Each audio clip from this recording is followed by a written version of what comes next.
Hello everybody and welcome. In this video I'm going to answer the question: is the application for your speaker JBL Horizon 3 available on your Android device?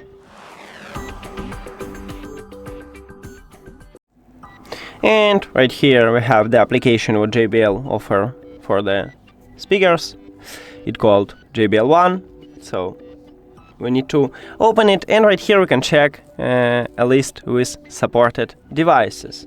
So I need to go to the settings at the bottom and click add new product. And right here we have a list with available devices. So if this application available for this speaker, I will find it at the app.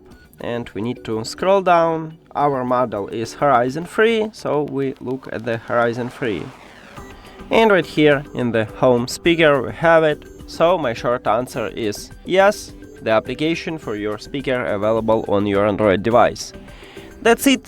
Thank you for watching this video. If you found it helpful, please consider subscribing to the channel and leave the like on the video. See you later.